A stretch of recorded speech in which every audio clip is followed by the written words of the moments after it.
The Columbia Network takes pleasure in bringing you Suspense.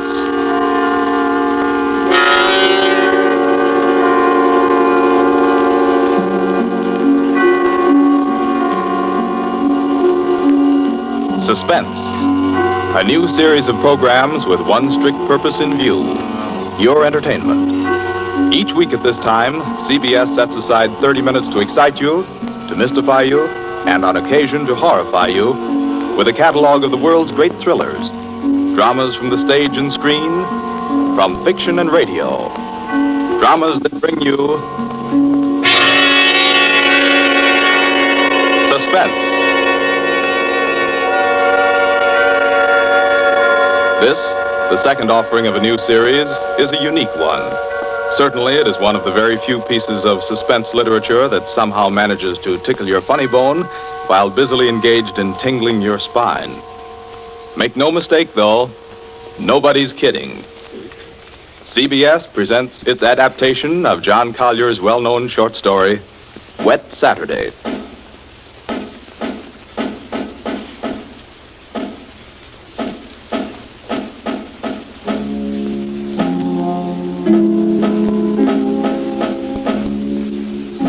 Yes, it's a wet Saturday. Never saw it rain harder. I'm Princey, Frederick Princey, just an ordinary family man. I've a son, a daughter, and a wife. I might be out golfing now if it hadn't been for the rain. I'm Mrs. Princey. I plan to drive over to the nurseries this afternoon for some arbutus.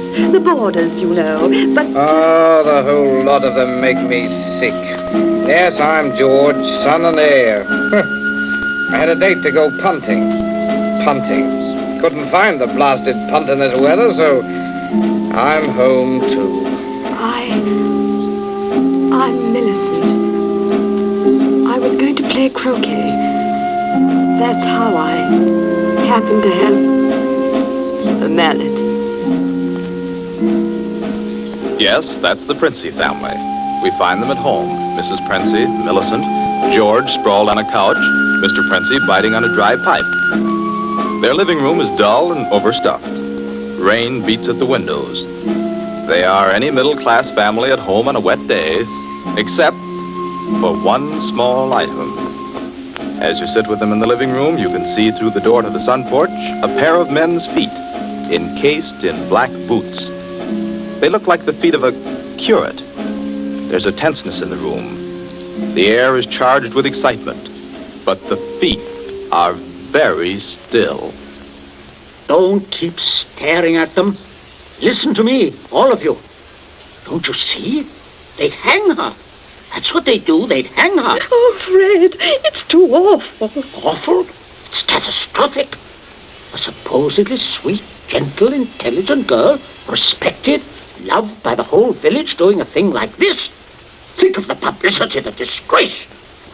You think I'm going to resign from the bench, the vestry, sell out and live in some foggy hotel abroad? Oh, no. No, I'll kill myself. I will. Don't be a fool. Any more than you have been, the governor means. Be quiet. Wouldn't be so bad if it were you. Everybody in the village knows you're not responsible. George. Yes? Get off that couch. Sit up on your spine. You might be of a little use here if you could think. Listen, Governor, this isn't my funeral. Oh, shut up. As long as I can remember, George, you've been a trial and a tribulation to me. Oh, I can't stand it. You've got to stand it, my dear. And keep that hysterical note out of your voice. Do you hear? Yes. We are talking about the weather. Now, George. Yeah? George, if he fell down the old well, say, striking his head several times, what about it, eh? I really don't know, Governor. What about it? Don't be an ass. I'm asking you to think. He'd have had to hit the side several times in 30 or 40 feet and at all the correct angles. No, I'm afraid not.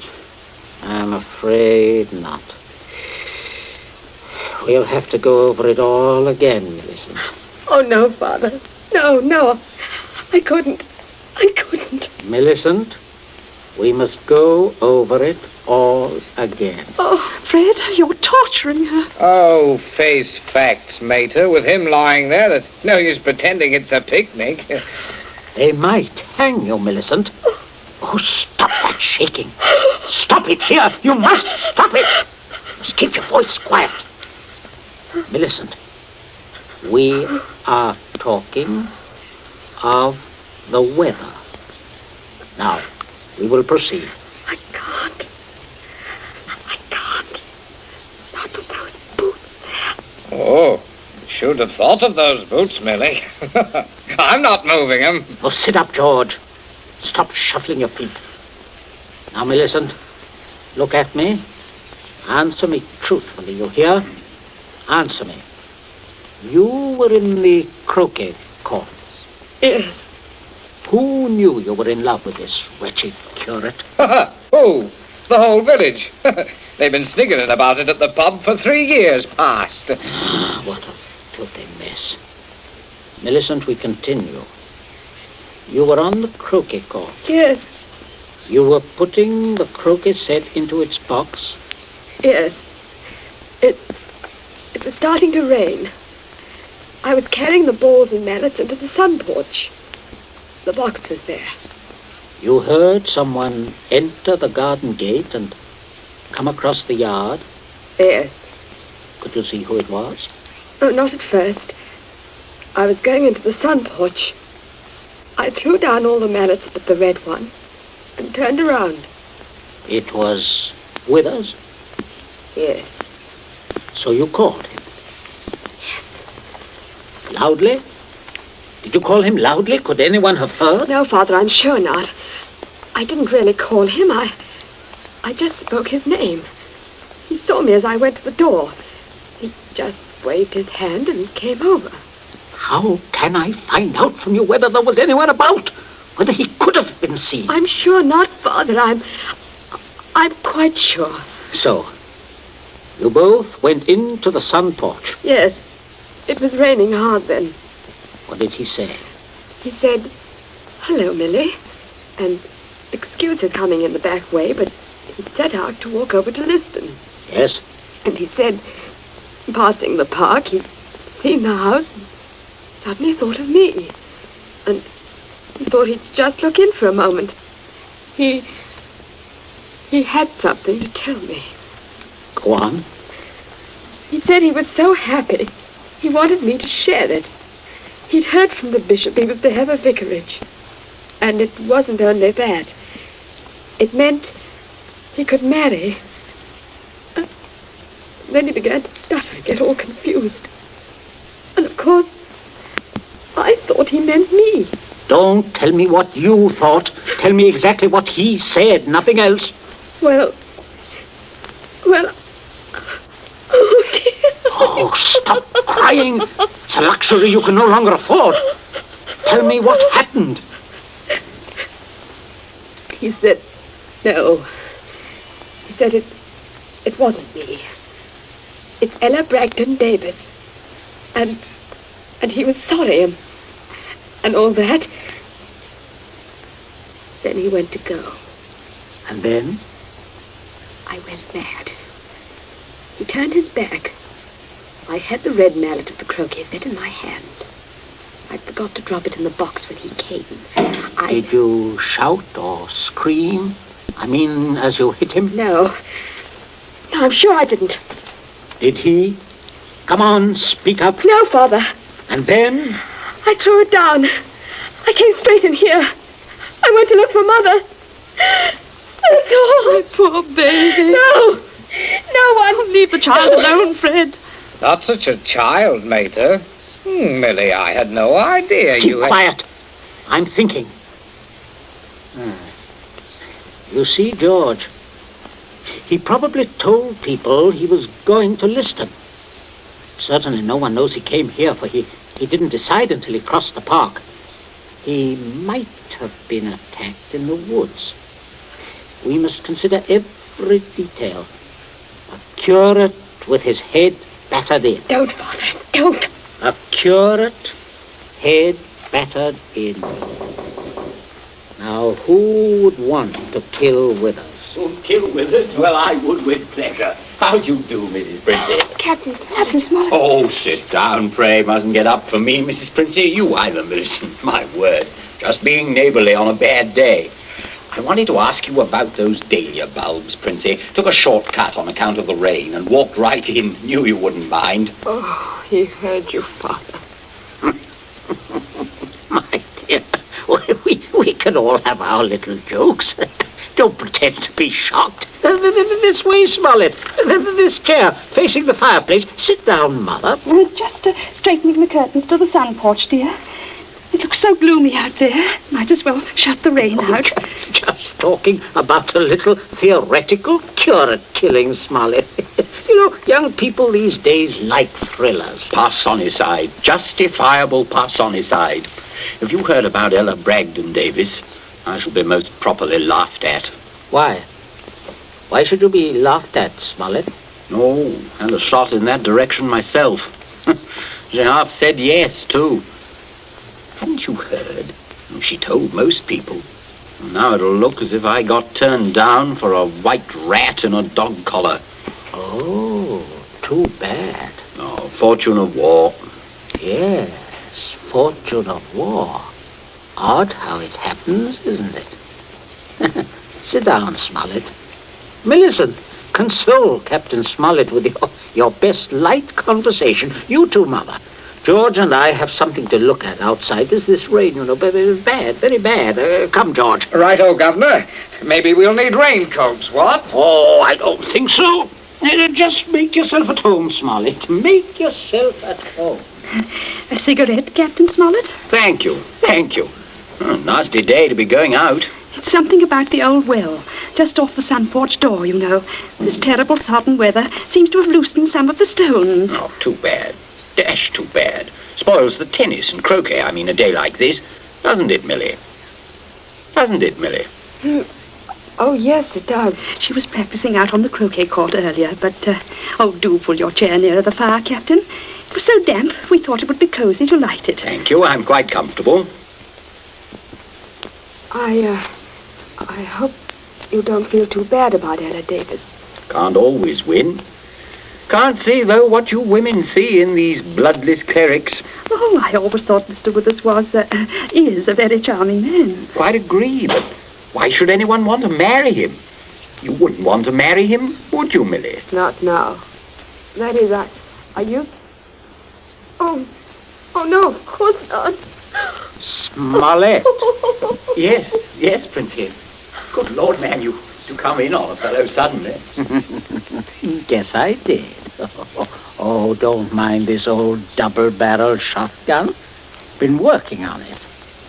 Smollett, may I have your attention for a minute? There's something on the sun porch I'd like to show you. Why, yes, of course.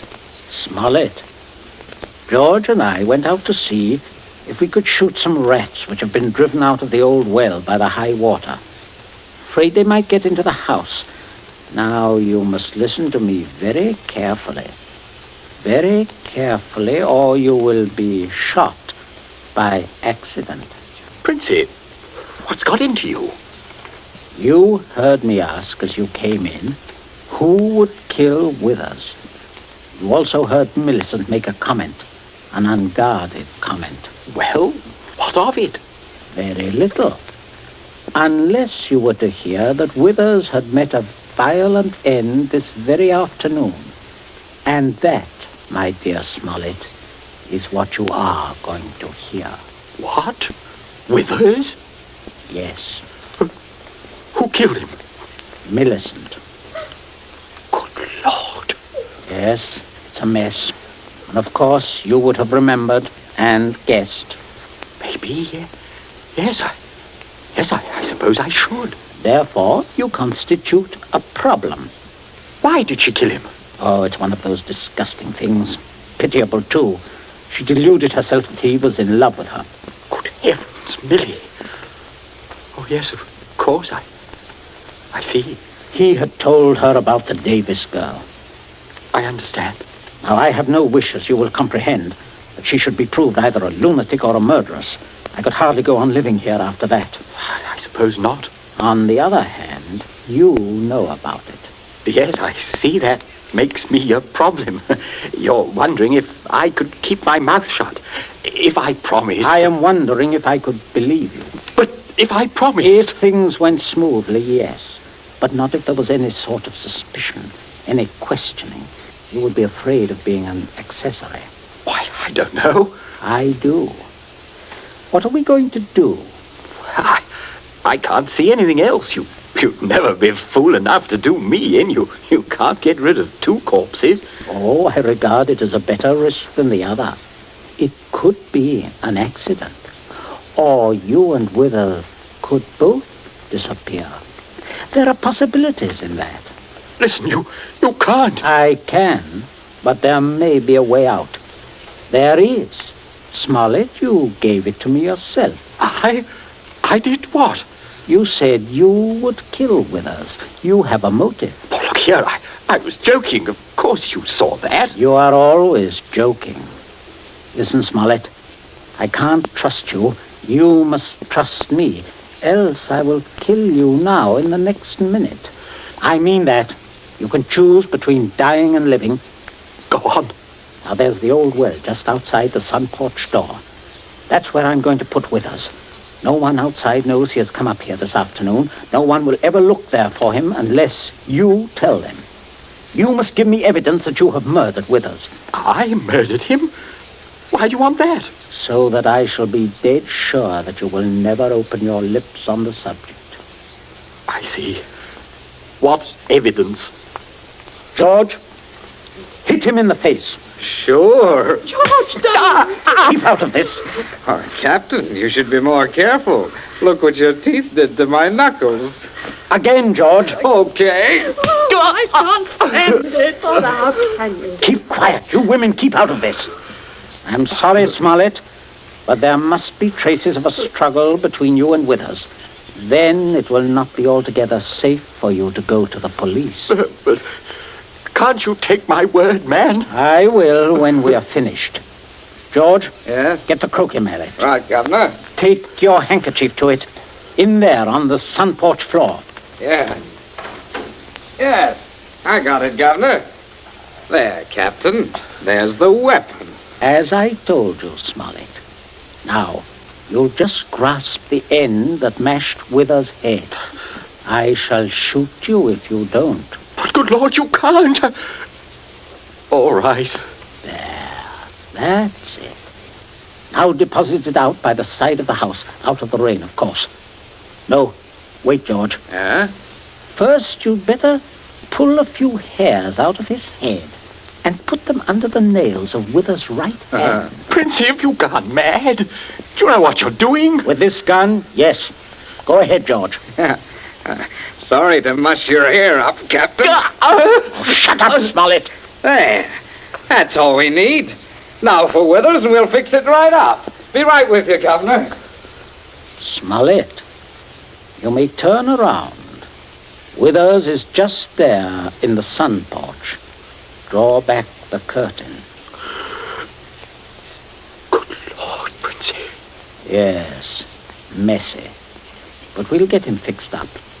Now you, Smollett, you've just got to drag him through the door and dump him in the old well. Just beyond the door, Captain. I won't touch him. I won't. All right.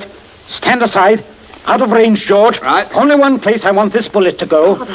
Oh, Father. Keep quiet. My aim's none too good. Wait a minute. That's better, Smollett. Much better. Go on now. In here. You'll have to take him outside. By the shoulders ought to do it, Captain. Keep quiet, George. Go on, Smollett. Go on. You've seen dead men before. Drag him.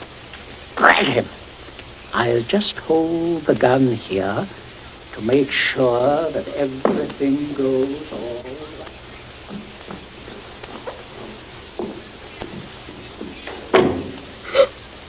Oh, Mother, come away from the dim window, dear. Don't look. But Captain Smollett. Your father is a very resourceful man, Millicent. I'm sure what he's doing is right. But the Captain. can't stand it. You mustn't question your dear father. I say, are you two still at it? There's enough trouble around here without blubbering. I'm not blubbering, George Princey. So, you see, Small, everything is perfectly safe. They'll never look in our well. You see how safe it is? I guess it is. Oh, good heavens, man, you're dripping wet. Why didn't you slip your raincoat on? Tea ready, my dear? In just a minute, dear. I'll ring for Bridget. Exactly what you need, Smollett. Cup of tea. Best thing in the world to ward off a cold. Sit down, won't you? Oh, don't mind getting the chair wet. Cigarette? Help yourself. I stick to my pipe, you know. Funny how... Princey, everything's hot, ma'am. Oh, Bridget, yes. Put the tray in front of me here, on the table. Yes, ma'am. That's it. I say, Captain, you've gone and cut your lip. I just knocked it. Oh, how dreadful. Here, Bridget, Yes, give the captain this cup.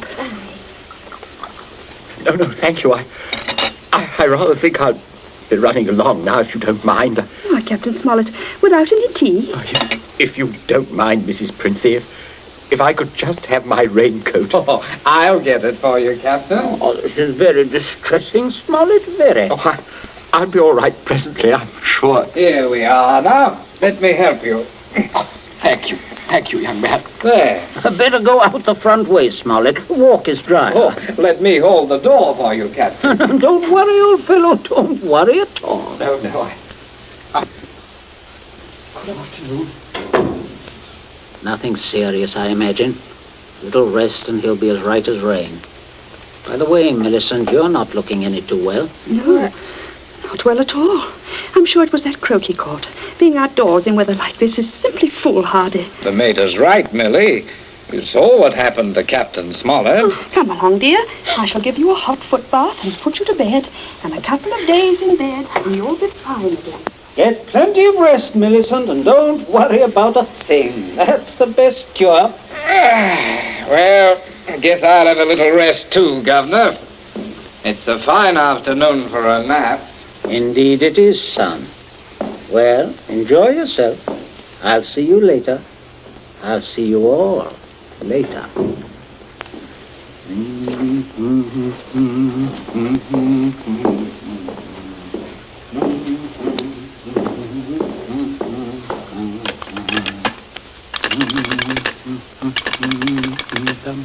Your number, please. Oh, would you get me the police station, please? Police station. Right away, sir.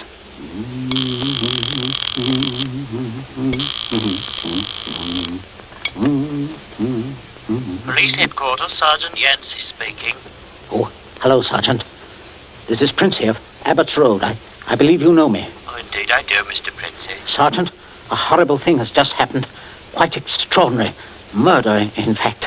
Murder? I'm afraid it looks rather bad for a close friend of ours, unfortunately. We saw him do it. I think you'd better send someone over right away. Well, our man should be there right about now, Mr. Princey. I beg your pardon?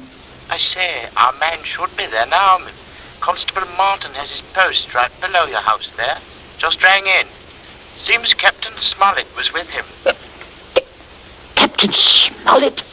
He reported some rather queer goings-on at your place, but I certainly didn't understand it was murder. Just don't touch anything, Mr. Princey, and don't worry. Don't worry at all. No. I won't, Sergeant. Thank you. Governor, where are you? There's a man I'm on right the here. Stop shouting. We have some visitors, Governor. Oh, yes, I can see that. Well, Constable, good afternoon. Good afternoon, Mr. Princey. And Smollett, I say what a remarkable fellow you are, coming back like this. Here to reenact the crime? Only the one against me, Princey. The one against the curate I'll leave to you people. Extraordinary sense of humor. Mr. Princey, I just had a look at what's in your well. Not a pretty sight, that. Not pretty at all. Yes, Captain Smollett was thorough, if nothing else. You saw him when he did it, sir, out in the back? Oh, quite. We were just returning from a walk. Smollett evidently had been laying for the curate, hiding out in those bushes by the road, I imagine. He was never inside this house? Never. And you say, Captain? I say that while I was inside this house, a guest of the family, I was coerced into dragging the curate's body outside and dumping it in the well. Well, there we are. Not entirely, Constable. I'll just remove my raincoat. There. And demonstrate how damp I got my clothes when I went outside without it. No. That's interesting, isn't it? Quite. He undoubtedly removed his coat at some point between here and your post. I might as well tell you that his weapon, a red croquet mallet, is out by the side of the house. I shouldn't be at all surprised, but that you'd find his fingerprints all over it. All over the end of the mallet, Constable. The end that mashed Withers' head. And not the end I'd have had to grasp in order to do the mashing. Governor! That's a decent try, Smollett, but it won't work. There must be other evidences, Constable. You'll undoubtedly find them when you examine the body. Oh, he means my hair under Withers' nails. Well, sir, if you look carefully, I believe you'll find a few of my precious hairs under his son's nails, too. Here, what are you trying Shut up. Constable, this is an utter waste of time. So far as the violent struggle between Smollett and Withers is concerned, Smollett's face speaks for itself. Quite eloquently, I believe. Oh, but no more eloquently than your son's knuckles. As you see, Constable, a fresh abrasion. He did that on my teeth. Or did he? What? I say, or did he? He might have done that on Withers' teeth.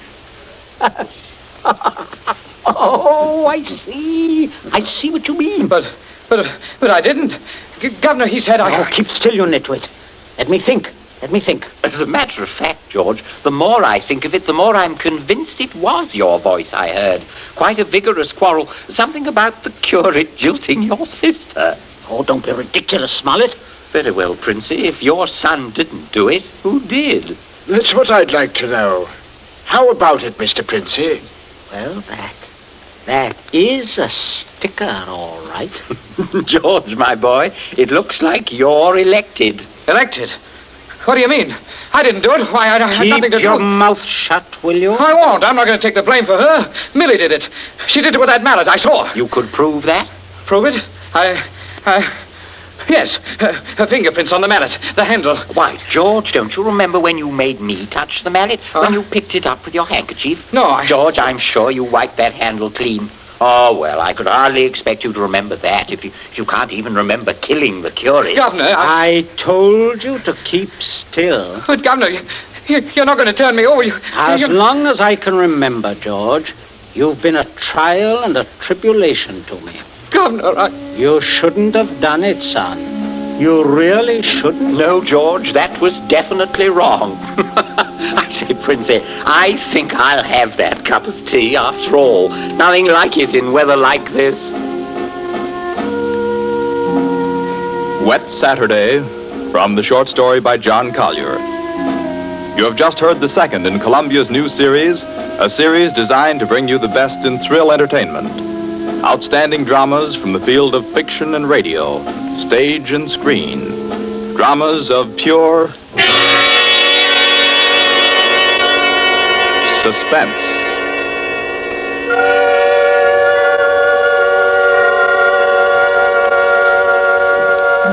This Columbia feature is produced and directed by Charles Vanda, with script by Harold Medford and score by Bernard Herrmann. Be with us again next week at this same time when we present Suspense. This is the Columbia Broadcasting System.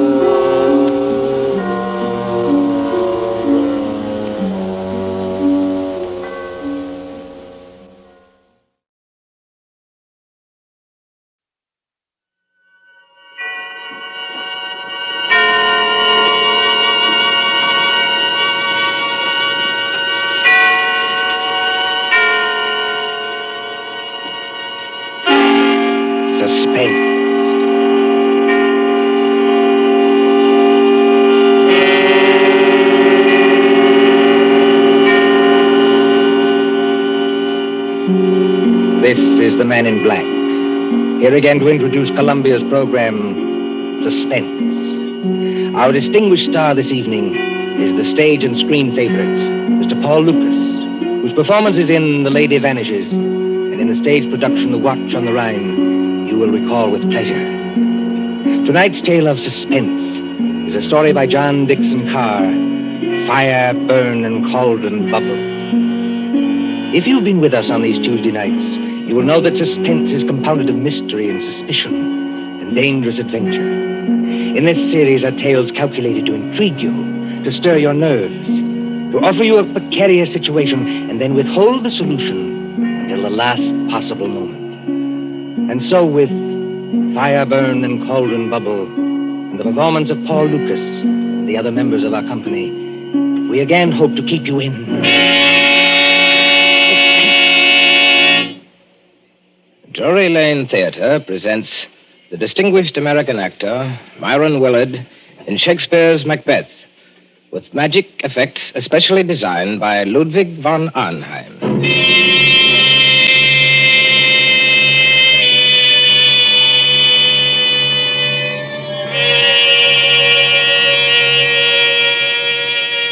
Double, double, toil and trouble, fire, burn, and cauldron bubble.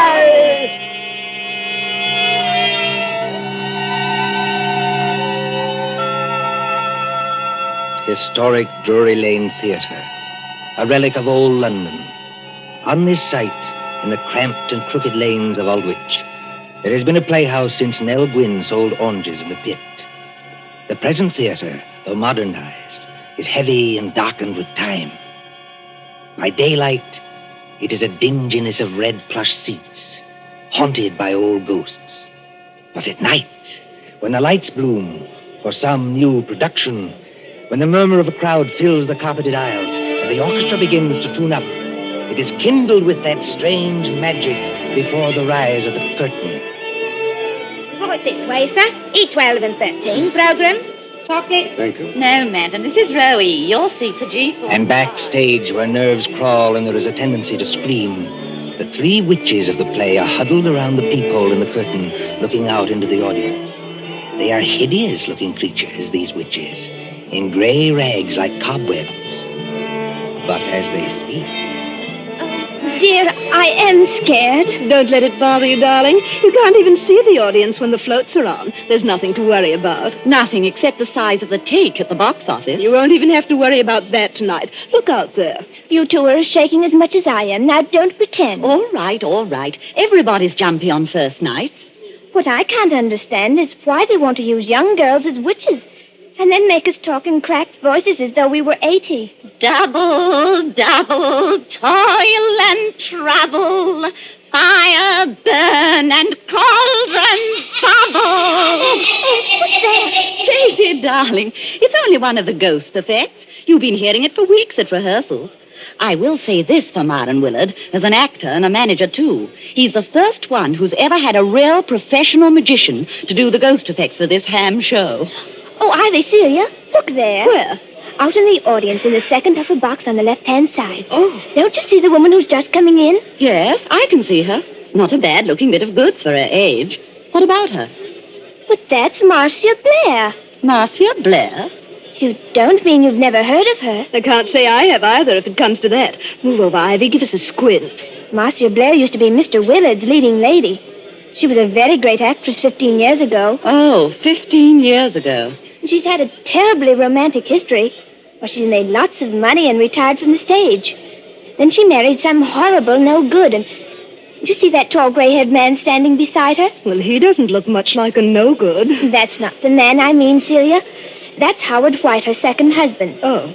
They say he loved her for years and followed her about and practically worshipped her. But she was married to this no-good and wouldn't get a divorce. Then the no-good died, I suppose, so Marcia Blair and her faithful Howard got married. Yes. I remember reading in the paper that they've been married 1 year tonight.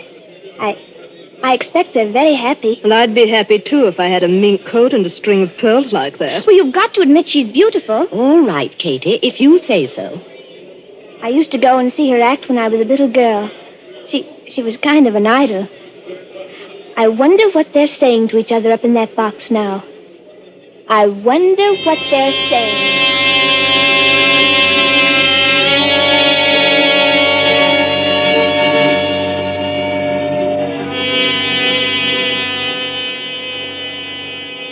Marcia, dear, I wish you wouldn't be so uneasy.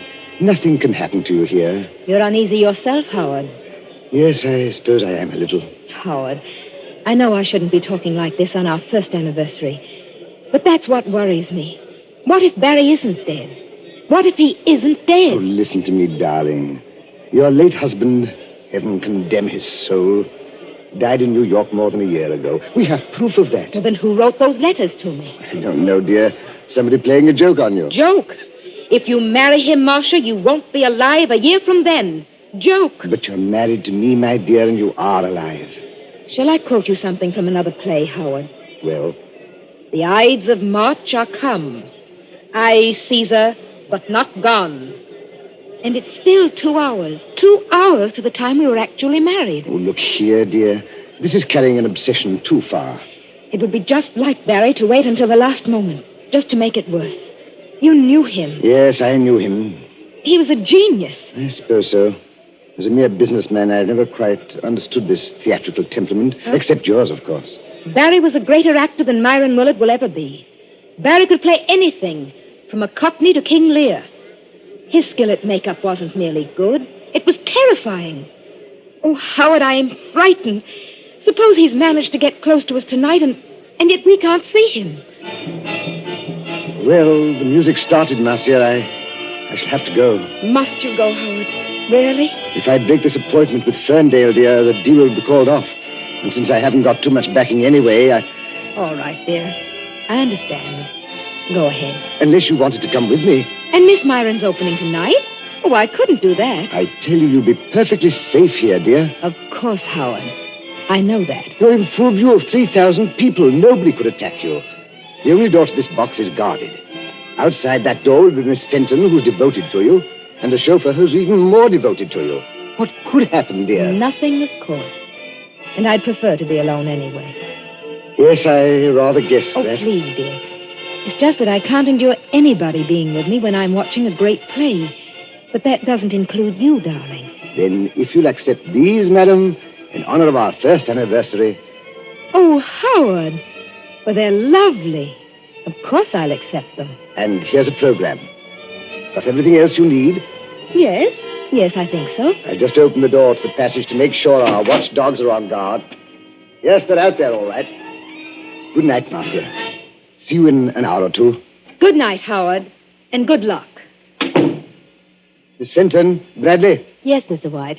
Yes, sir. Anything wrong? Miss Fenton, you've been my wife's companion secretary for 5 or 6 years. Yes, Mr. White, and I've loved every minute of it. And you, Bradley, you haven't been my chauffeur for quite so long, but they tell me you're an ex-wrestler. That's right, sir. Champion of the Shoreditch Athletic Club. And in my prime, though I says it as shouldn't, as good a man as ever climbed through the ropes. Now, you know your instructions, Bradley. You trust me, sir. Nobody gets into this here box tonight unless it's over my dead body. Nothing must happen, do you understand? Nothing. Please, you're as white as paper. As for you, Miss Fenton, I'm afraid it's a little awkward. I know I ought to ask you to go in and join Marcia, but... Oh, you needn't apologize, Mr. White. I know she doesn't want company. She'll be leaning forward with her elbows on the box rail, just as she always does. She isn't merely watching a play. She's acting, Lady Macbeth. Every line, every gesture. And I don't mean to disturb her. You won't leave this door, either of you. You trust me, sir. No. Anything wrong, Bradley? It is a very rummy-looking cove coming along the passage, sir, wearing a big black cloak with a red lining. Oh, that man, Bradley. That's only Herr von Arnheim. He's a professional magician and escape artist. I was just wondering...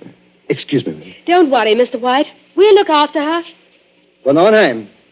I say Von Arnheim. Thou canst not say I did it. Never shake the gory-locks at me. I beg your pardon? And I beg yours, my friend. I was merely quoting a line from the play. You are not leaving the theater. Surely not walking out on Macbeth. I'm afraid I've got to. Oh, that's a pity, my friend. You will miss some of my best effects, to say nothing of Shakespeare's.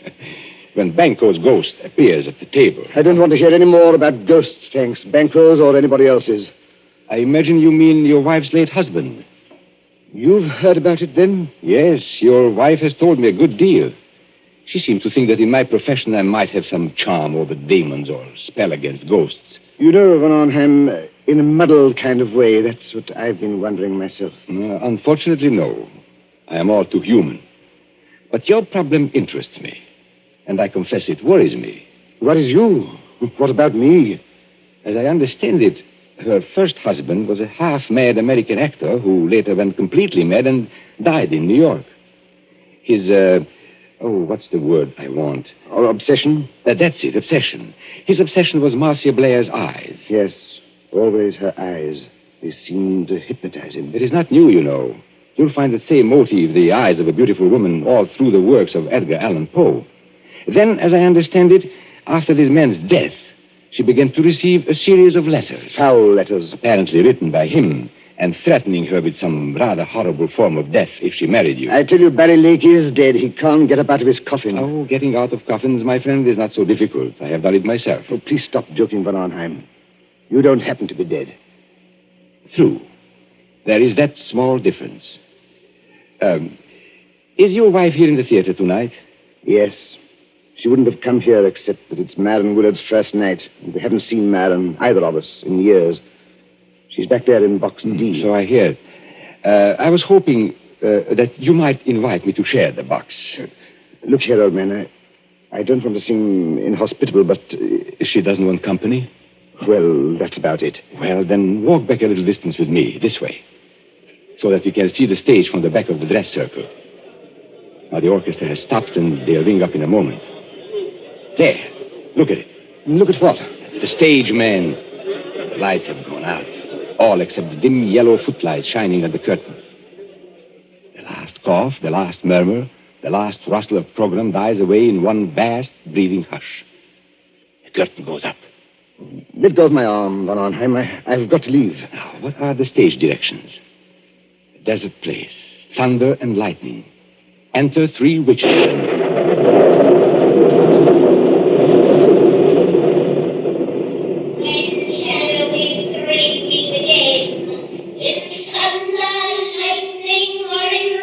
When, indeed, I wonder. I beg your pardon, Von Arnheim. Do you speak? No, it was nothing.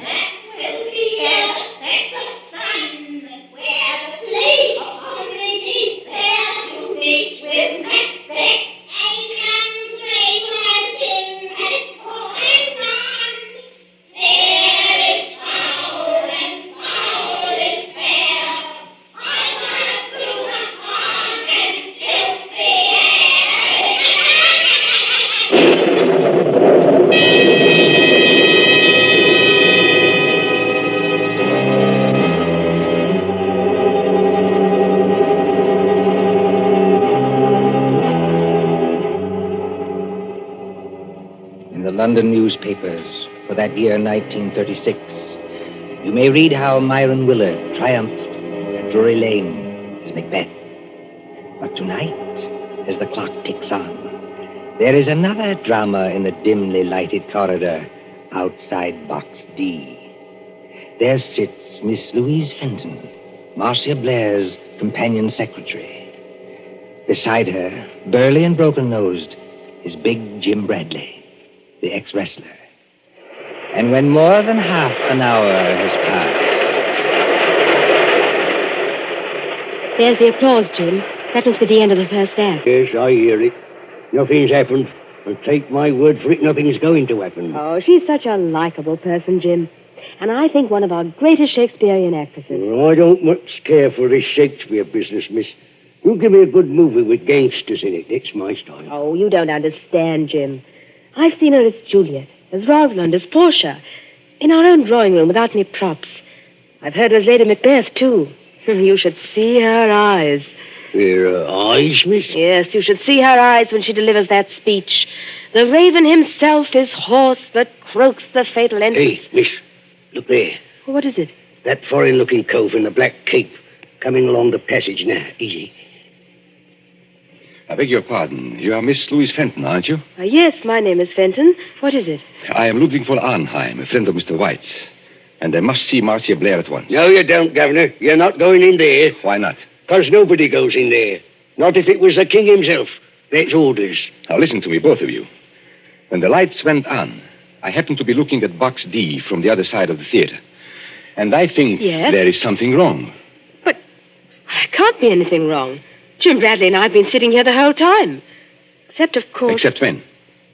Well, except when I went in there for a few seconds. You went in there, Miss Fenton? May I ask when that was? Well, it was after Mr. White had gone and just before the play started. I went in to ask if she wanted anything. She said she didn't, so I came out again. And Bradley's been with me all the time, except when he went to get a drink of water up the corridor. That's as true as gospel, Governor. One moment and listen to me. Marcia Blair is leaning forward across the railing of the box. Oh, but that's nothing, Herr von Arnheim. That's the way she always is. Does she always fall forward with her arms held straight out and her head down on her arms? Better be careful, miss. It's a trick. Trick? Why not open the door and see for yourselves? Would that do any harm? No, I suppose it wouldn't, but... Oh, there must be some mistake. We haven't heard a sound from in there. There couldn't be anything wrong. You open the door, Miss Fenton. I'm going to hold tight to this gentleman, just in case. Quiet, please. Quiet.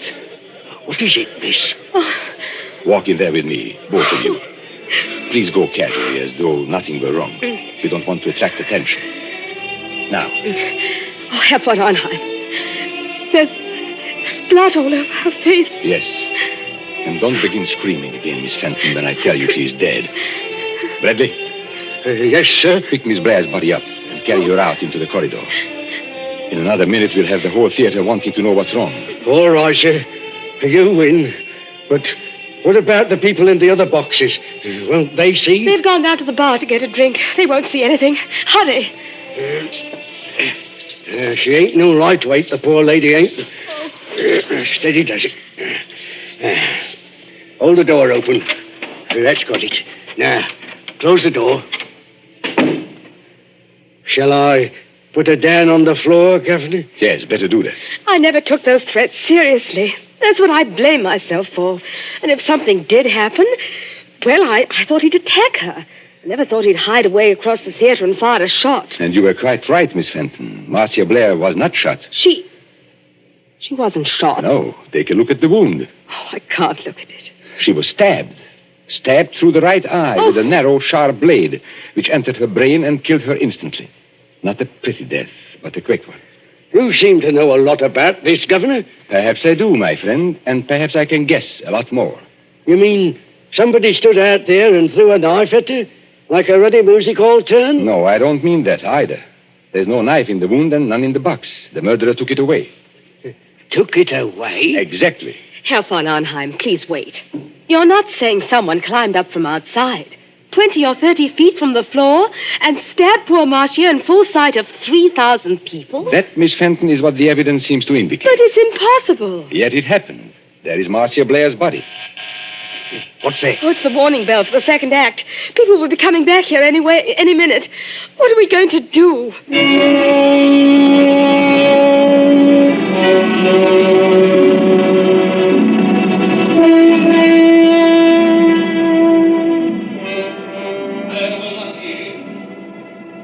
Around the poor young mountain streets to be placed with the rabble's curse. Over the whole deep confidence in England now opposed. Being of no woman born yet, I will try the last. Before my body I throw my warlike shield.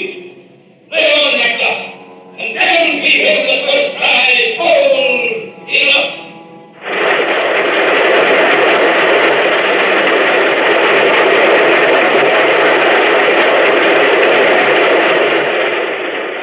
Applause, acclaim, triumph. Myron Willard as Macbeth. Helen Gale is Lady Macbeth. Magical effects by Ludwig van Arnheim. Very few persons knew that there is a dead woman in the theater. But at the end of the play, it is a different story.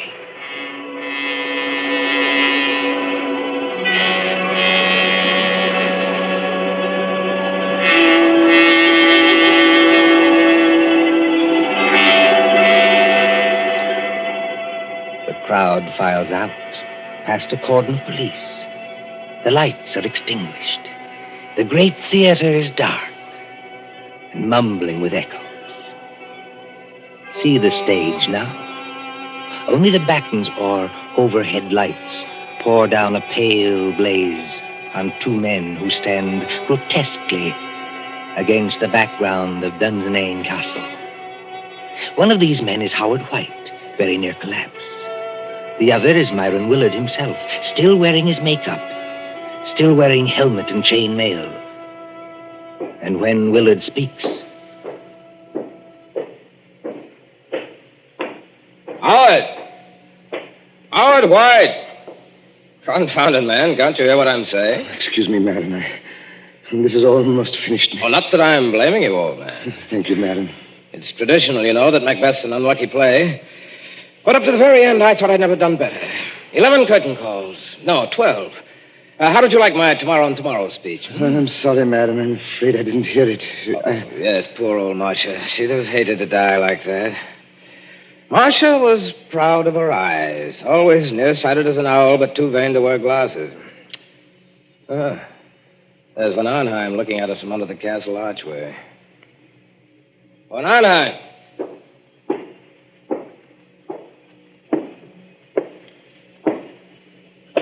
Did you call me, my friend? You're rather difficult to recognize under all that Macbeth makeup. Yes, I was just thinking the same thing. Never mind that. Where are the police now? At the moment, Mr. Willard, the police are in your dressing room. They are using it for questioning.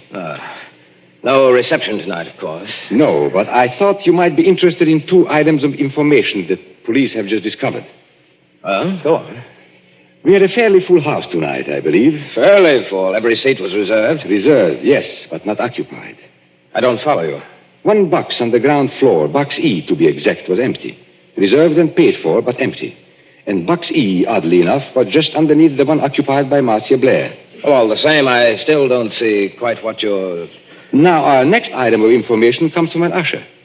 An outside aisle seat in the stores, very close to that empty box, was occupied by a very curious stranger who arrived late in the dark and slipped out again by a nearby exit a few minutes afterwards. Just one moment, Von Arnheim. Are you saying this stranger climbed up and attacked Marcia in full view of the audience? No, my friend. The murderer did not approach from that direction. Then he must have reached Marcia through the door, guarded by Bradley and Miss Fenton? No, not from that direction either. Confounded, man. It must have been one way or the other. Not necessarily. Now, tell me, Howard, don't you think I've got enough troubles already without this nightmare on top of it? Herr von Arnheim. Herr von Arnheim. You must take it easy, Miss Fenton. You must not excite yourself. Have the police Yes. Look, you've got to help me. They won't believe me. They won't believe the young lady, sir, and that's a fact. I've tried to help her all I can, but there's things I can swear to and things I can't. You see, I did go into that box. Oh, just for a couple of seconds, I admit it. But no other person went in or could have got in. So they say, or at least they're hinting that I killed her. But I swear I never touched her. Who was questioning you, Miss Fenton? Inspector Grimes or Sergeant Blake? I'm not sure. The sergeant, I think. Then I shouldn't worry if I were you. Inspector Grimes knows better. He's guessed, in fact, exactly what I have guessed. You seem on rather familiar terms with the police, my friend. I am, Mr. Willard. I am. Anyone who practices escapes from handcuffs, sacks, chests... And stage boxes, perhaps. Stage boxes, if you insist. Excuse me. Isn't that Inspector Grimes in the wings now? Yes, and he's nodding his head. Then I can tell you, I think, what you want to know. Well, if you do happen to know anything, it's your duty to speak up. Poor Marcia seems to have had some ridiculous idea that her former husband, Barry Lake, was still alive. Her fears weren't justified, of course, and she wasn't killed by any dead husband. I beg your pardon. Her fears were justified, though not quite in the way she believed. And she was killed by her husband. Then Barry Lake is still alive. No, Barry Lake is dead. Well, you don't mean Marcia was really killed by a ghost? No. I mean she was killed by her devoted second husband, Mr. Howard White. Here, stop. You hear what they say? That's not true. It's a slanderous statement. I'll have you in court for it. Everybody knows how devoted I was to Marcia. Your devotion, my friend, was devotion to her money.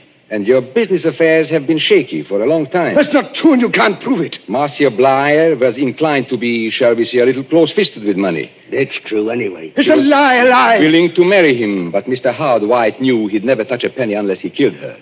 He wrote the letters himself. Herr von Arnheim, he can't be guilty. She was alive after he left the box. He wasn't anywhere near her when she died. Perfectly correct, Miss Fenton. He wasn't there, and yet he killed her. Exactly.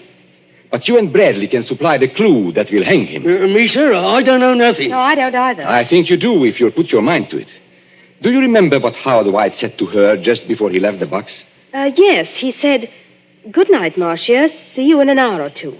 And she answered, "Good night and good luck." No, I mean just before that. What? There wasn't anything. You see? It's a slanderous statement without any proof. It's an insult to my position on the stock exchange. Wait. I do remember something rather queer. Think, Miss Fenton, think.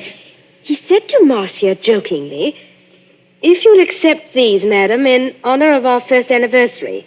And Marcia said, "Howard, they're lovely. Of course I'll accept them." That's right, sir. He did say it. And what do you think he was referring to, Miss Fenton?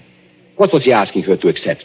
Well, I imagined it was flowers, a corsage or something like that. Did you see any flowers in the box or pinned to Marcia Blair's gown? No. Now, come to think of it, I didn't. Then what did he give her? Don't look at me, sir. Now, here is a woman who is very nearsighted, yet refuses to wear glasses. But she can accept a pair of... Opera glasses. It's a lie. You can't prove it. Hold on, sir. Let it go. You better stay here, Governor. Thank you, Bradley, but the place is surrounded with police. But I still don't understand. Now, what happens when you lift opera glasses to your eyes and they are not in focus? You turn the little wheel in the middle to bring them into focus. For Marcia Blair, it was deadly.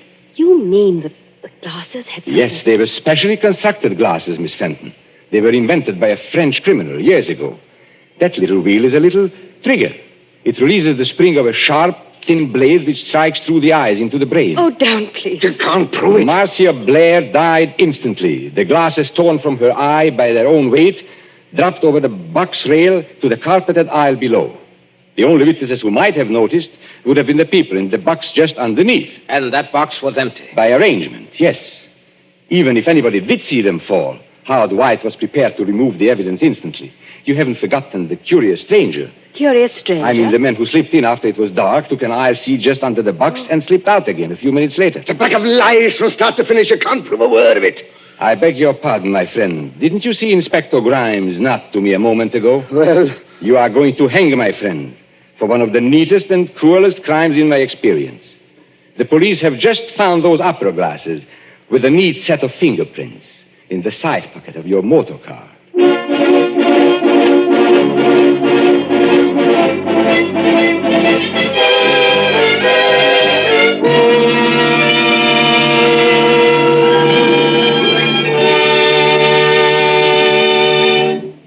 And so ends Fire, Burn and Cauldron Bubble, starring the distinguished actor Paul Lucas. Tonight's tale of suspense. This is your narrator, Ted Osborne, the man in black, who conveys to you Columbia's invitation to spend this half hour in suspense with us again next Tuesday, same time, when Nancy Coleman stars in Fear Paints a Picture. William Spear, the producer, John Dietz, the director, Bernard Herrmann, the composer-conductor, Robert Salmon, studio technician, and John Dixon Carr, the author, collaborated on tonight's Suspense.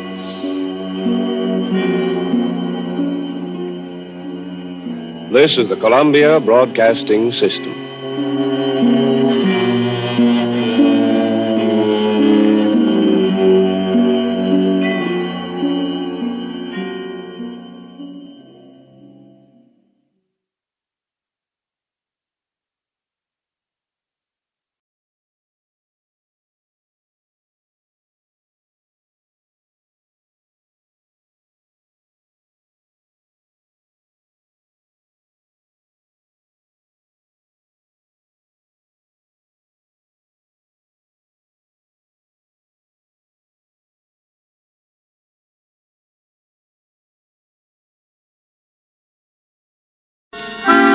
Suspense.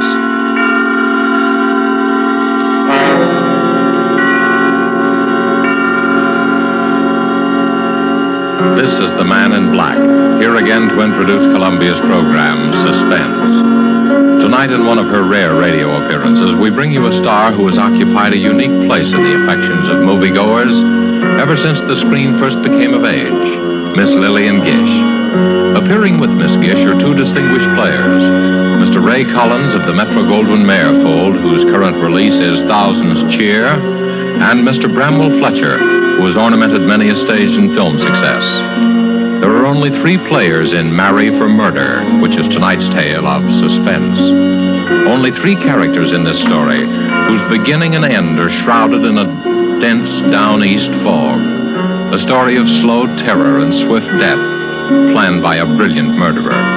And so were the performances of Lillian Gish as Letty Hawthorne, a frightened, neurotic creature who seemed destined to be a perfect victim, of Bramwell Fletcher as Mark Taylor, so handsome and attentive, and of Ray Collins as the lawyer, Philip Alden, who relates these events to us. We again hope to keep you in suspense.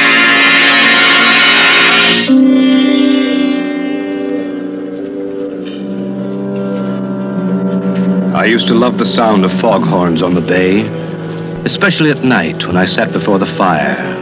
Let their lonely wail weave a contrast between my snug comfort and the gray immensity outside. But I've lost my taste for them now. Lost it on the night I heard them moan a dirge of death.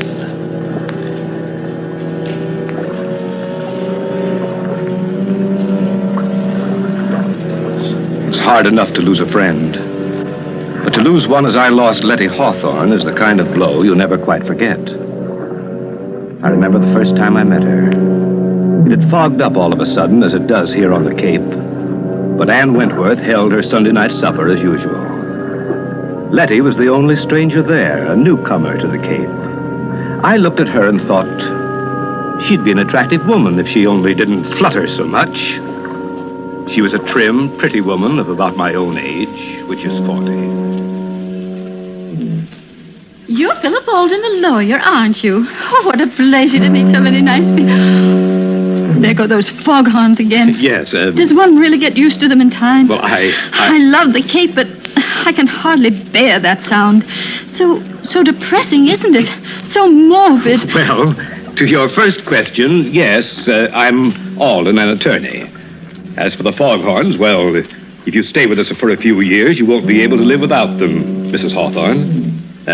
It is Mrs. Hawthorne, isn't it? Mm-hmm. Anne never gets around to introducing people. It's her only fault. Oh, I never stand on ceremony. That's my fault if you consider it one. Besides, I knew you at once, you see, and you knew me. Don't you think that's a promising beginning? I never thought of it that way.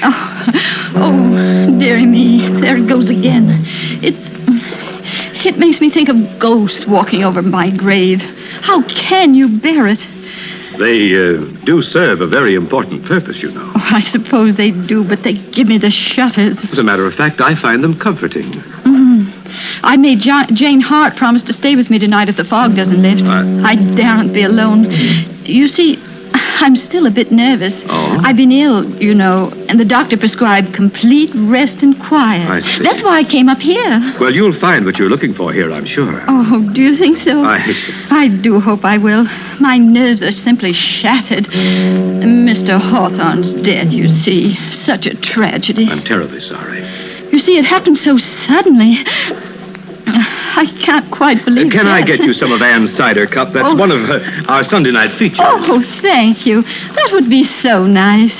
It's such a comfort to have a man take care of one again. You make me feel so protected. I know we're going to be great friends, aren't we?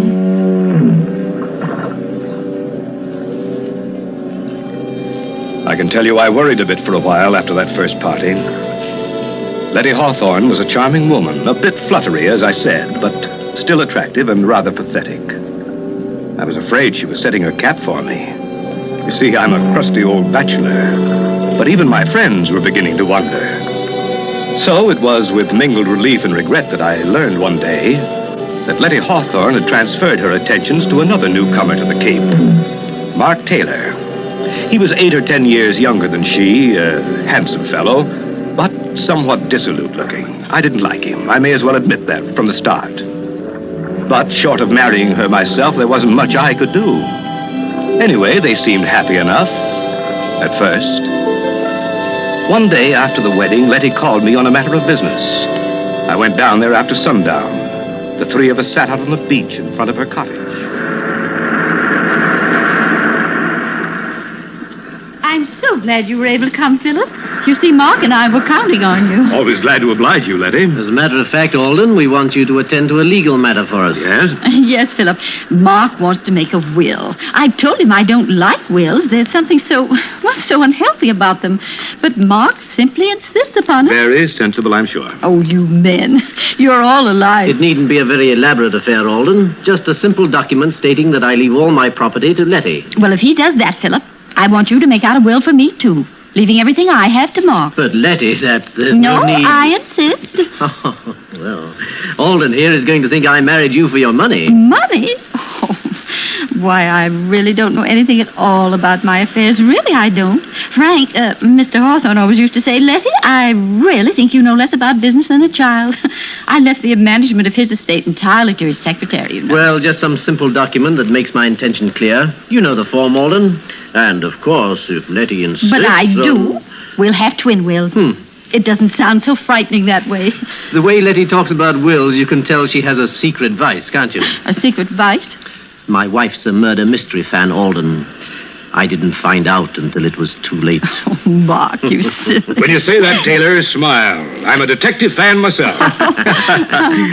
It's a busman's holiday, of course, but I always read the latest whodunits. If my father hadn't insisted that I follow in his footsteps, I'd have been a detective instead of a lawyer. Really? How interesting. Tell us, Philip, do you ever get any cases like the ones we read about? Well, if you want my opinion, the chief difference between fact and fiction is that the author of a novel wants you to see the pattern and the author of a murder tries to hide it. Oh. Well, what do you mean by that? Well, take your case, for example. You and Letty are making out your wills. I heard her say that she wanted to leave her money to you.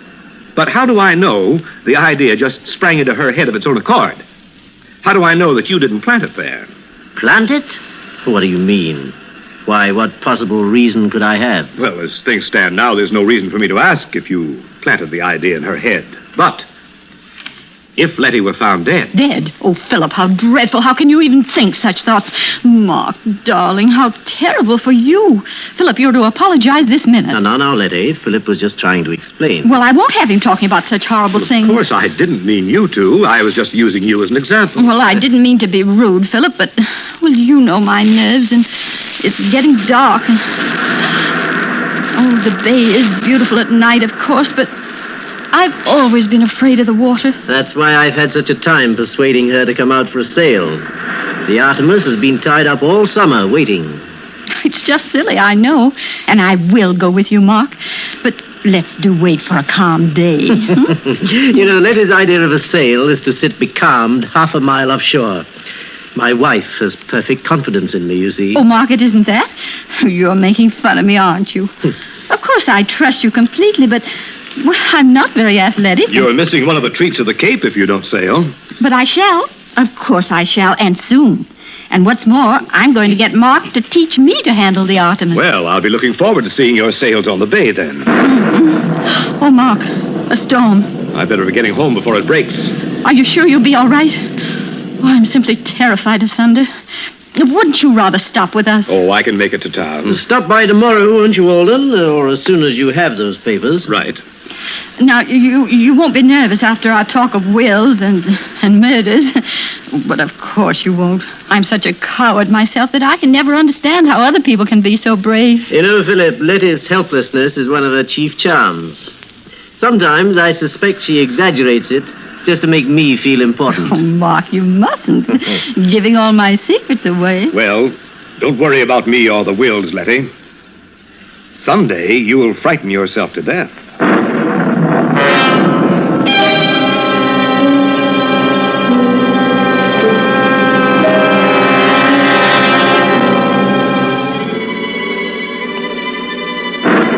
There was little enough for me to go by. But gradually I found myself worrying about Letty and Mark. They didn't seem to be hitting it off. Oh, on the surface everything was smooth. But I was haunted by a premonition of what I didn't know. It was only a nameless dread of something, some undercurrent of feeling.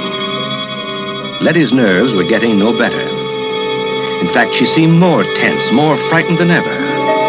Yet she was making an effort to meet Mark halfway. Many times I saw them out sailing. Only when Letty returned after a day on the water, she seemed pinched and white. While Mark appeared to be glowing with vitality, Letty grew paler and more distracted. I realized suddenly that she was a middle-aged woman. One day in town, I met them in the general store. They'd been quarreling. But I tell you, Mark, you're just imagining it. I hate to have that stuff around, as you very well know. You read all kinds of stories about the way it gets mixed up in food. Oh, nonsense. Well, I'm sure there aren't any rats around the boathouse. I'd know if there were. I'm simply terrified of them. But I can't bear thinking of having poison around. Why be worried all the time? Oh, Letty, for heaven's sake, stop being childish. I didn't put traps around because you didn't want them.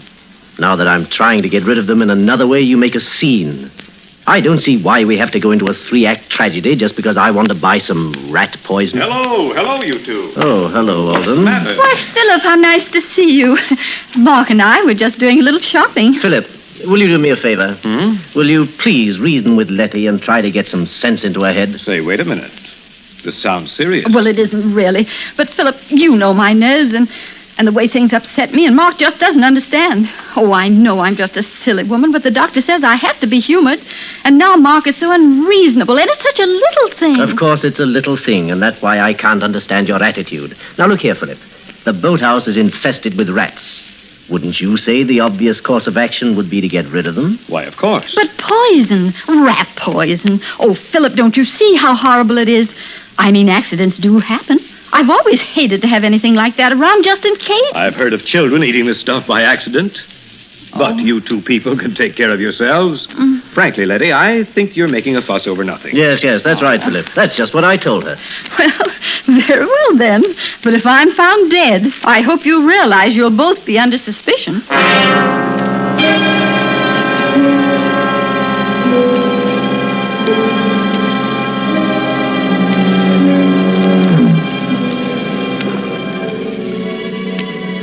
Seemed a foolish quarrel at the time. Yet when I left them, I kept hearing Letty's voice. Very well, then. But if I'm found dead... Very well, then. But if I'm found dead... Very well, then. But if I'm found dead... Suddenly, a monstrous idea occurred to me.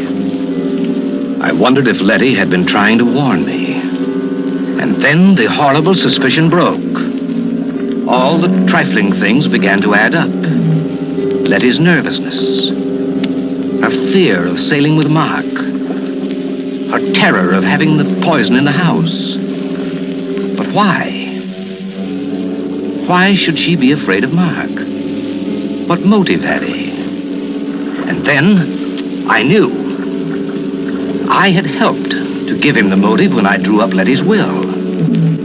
Yet my whole case was founded on thin air. Figment of a nervous imagination. I had to be sure.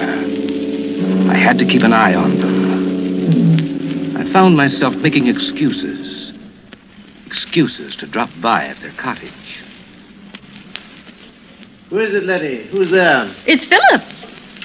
Oh, Philip. Well. Hello. You're almost getting to be a member of the family.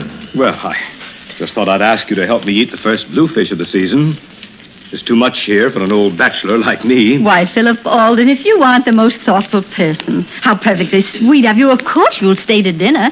We'll have a real feast. Yes. You might as well stay as long as you're here. Oh, thank you. If you're sure I won't be intruding. Intruding? Why, of course not. And you can help me get the dinner ready. Well, I'd be glad to, but won't I be in Anna's way? Anna's gone. Gone? Why, I thought you were well satisfied with her. And so we were, Philip. But Anna didn't seem to be satisfied with us. In fact, they've all gone. All? Yes. Anna and Elsie and Otto, the handyman. They just walked out and left us. Well, for heaven's sake. Since the ship and engine place opened on the heights, nobody can keep a servant. Can't blame them myself. I wonder. I don't believe Anna'd take a job at the ship and engine. Anyhow, it does seem strange they all went at once, doesn't it? Letty, I do wish you'd stop dramatizing everything. Ship and engine just opened. The call went out for help. I don't see any mystery in the servants answering. In fact, it's their patriotic duty. And it's our patriotic duty to get along without them. But it's so lonely here, especially at night. Now, Letty, you're not living here by yourself, you know. No, of course not. But all the same, we are isolated. Just the two of us. And you know how tricky my nerves are. I always feel so much better if the servants are around. After all, if anything were to happen, and anything might happen... Letty, this isn't getting us any closer to our dinner. Oh, of course. Now, you boys wear these aprons. Oh. Philip, since it's your fish, you may have the honor of cooking it. All right, you asked for it. It'll be your funeral. Now, Philip, Mark, you hold the berries for the dessert. I'll do the vegetables and set the table.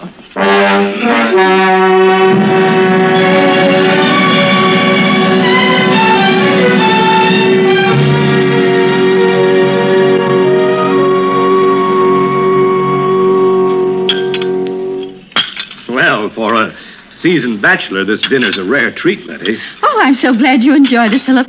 Though I don't deserve the credit. That bluefish was simply delicious. How did you manage to catch it all by yourself? I always think men are so wonderful. Well, I'd be glad to take you both the next time I go fishing. It's good fun. Fresh air would be good for you, Letty. Oh, no, I couldn't. Well, I'm still just a wee bit nervous about the water. Though I tried terribly hard, haven't I, Mark? Yes. I've been good about the sailing. But you know I'm learning to manage the Artemis all by myself, aren't I, Mark? I don't write my name in the wake anymore, do I? Yes, Letty's a real hand at the tiller. She'll be a better sailor than I am soon, you see. You'd have seen her take the Artemis into harbor the other day. You did, all right? Yes, she came through that channel with a breeze against her. I wanted to take it over, afraid she'd run into the mud flats. But no, she coaxed it all the way, and we came in under sail. Yes, and I wanted to do it all by myself, even though I was terrified. Well, good for you. Why, that's really a splendid accomplishment. I've been negotiating the harbor for years, but I confess that I have trouble every now and then. Well, since nobody wants any more berries, I guess it's time to do the dishes. Now, I'll show you what a good hand I am as a dishwasher. Wait a minute. That's my job. Here. No, Here. I'll clean and wash. You two can dry, and you can dry. Letty, what is it? Well, you shouldn't have tried to carry that tray. No, it's not that. Why, Letty, what's happened to you? You look ghastly. I'm afraid something I ate. Here, you better lie down. Oh, I'll carry her upstairs. Get a doctor, will you? I'm afraid, Mark. I'm afraid I've been poisoned.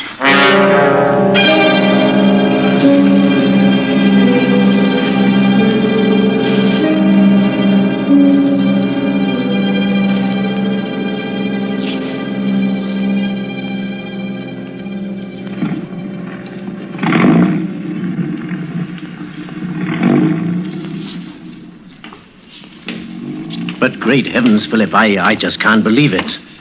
Arsenic, poisoning? Do you think Dr. Potter knows what he's talking about?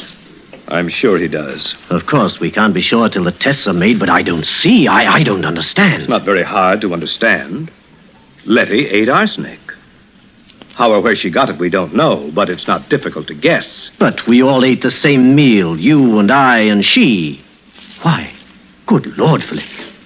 Do you think we're poisoned, too? I feel perfectly all right. You appear to be comfortable. I think we'd feel it by now. But then how on earth... Let's be perfectly logical about it. We all ate the bluefish. Yes. I prepared it. We all had potatoes and string beans. Letty cooked those. Yes. Then we all ate strawberries. You prepared them.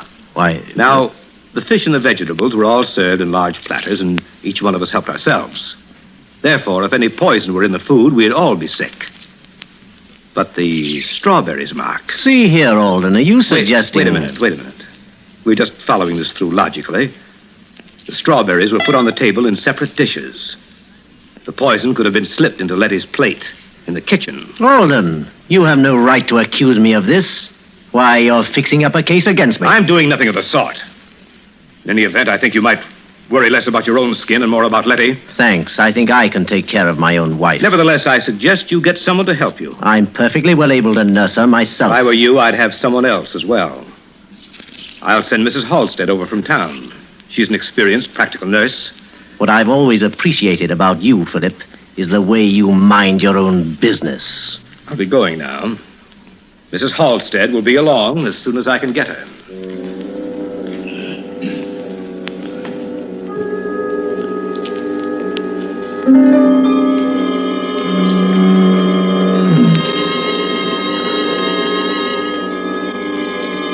When the doctor's analysis came, it was arsenic poisoning, all right. There were traces of arsenic in the sugar on Letty's dish. Letty was recovering. The dose wasn't large enough to kill her. Mrs. Halstead was installed as nurse and housekeeper. Just then business called me to New York, where I found myself worrying about Letty. I couldn't get her out of my mind. Very well, then. But if I'm found dead... I was bothered by a few loose ends in Letty's problem. The sort of questions that would occur to a legal mind. So I decided to spend an evening in the reference room of the law library among the files, where I found out enough about Mark and Letty Taylor to send me racing back to the Cape. And I knew I had to hurry if I was to prevent a devilish murder.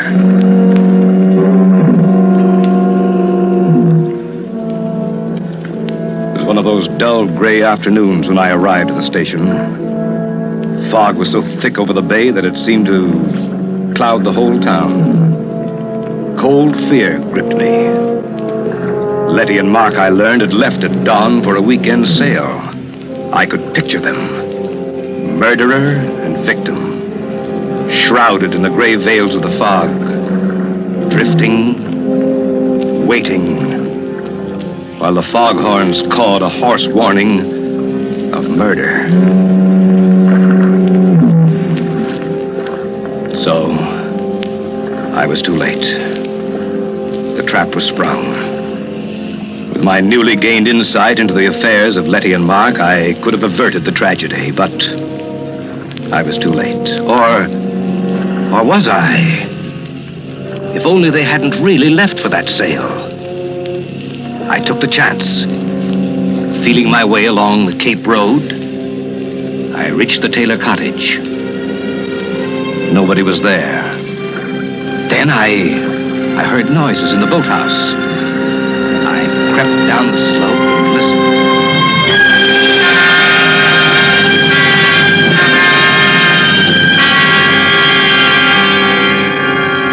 Oh, Mark, you fool.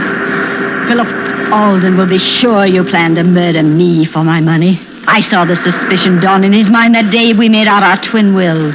I saw it grow when our scene in the general store and you brought the rat poison. And that night when I was taken ill, he was sure. Do you hear me? Sure!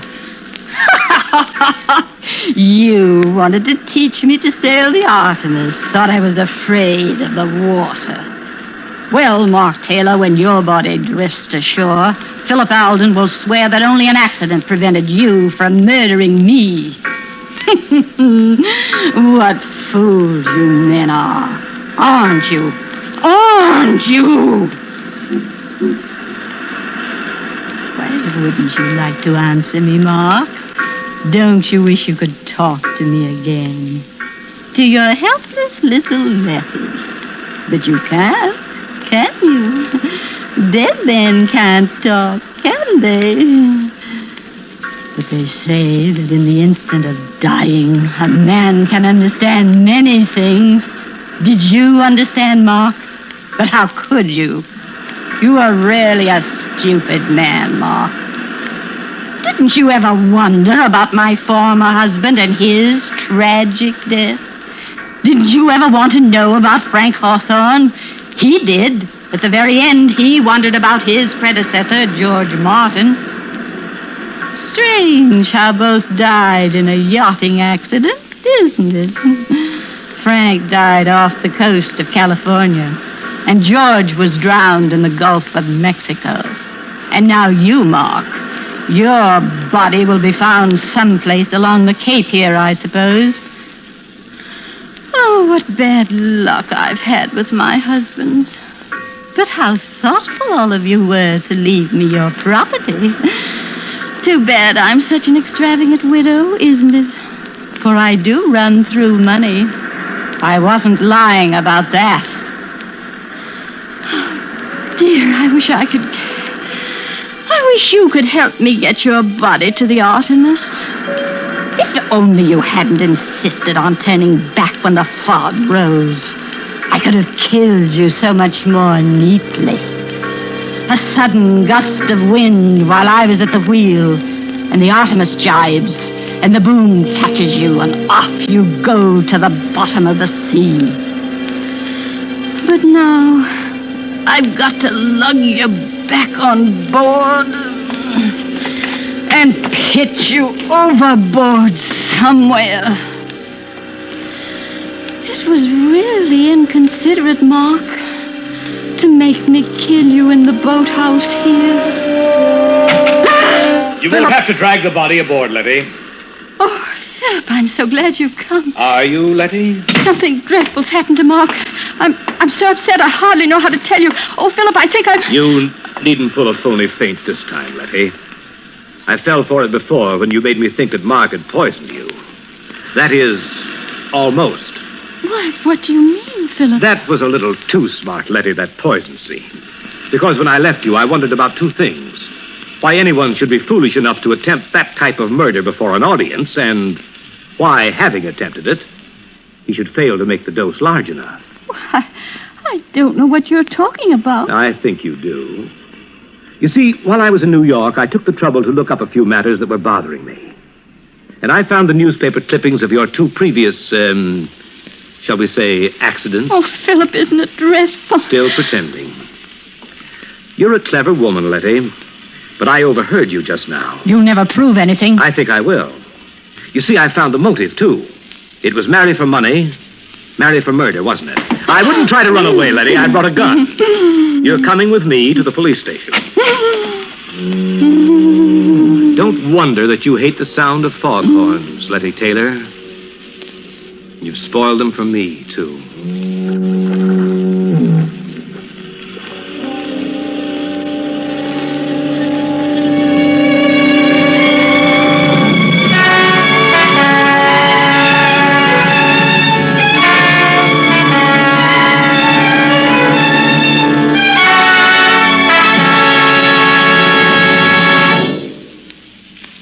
And so closes Marry for Murder, starring Lillian Gish with Ray Collins and Bramwell Fletcher.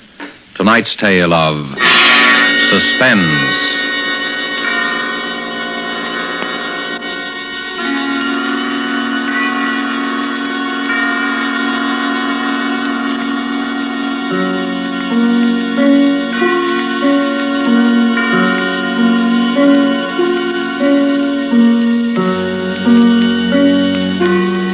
This is your narrator, the man in black, who conveys to you Columbia's invitation to spend this half hour in suspense with us again next week, same time, when Virginia Bruce and John Loder will star in the Dorothy B. Hughes suspense thriller, The Cross-Eyed Bear. The producer of these broadcasts is William Spear, who, with Ted Bliss, the director, Bernard Herrmann and Lucien Marowik, conductor and composer, and Walker T. Field, the author, collaborated on tonight's Suspense.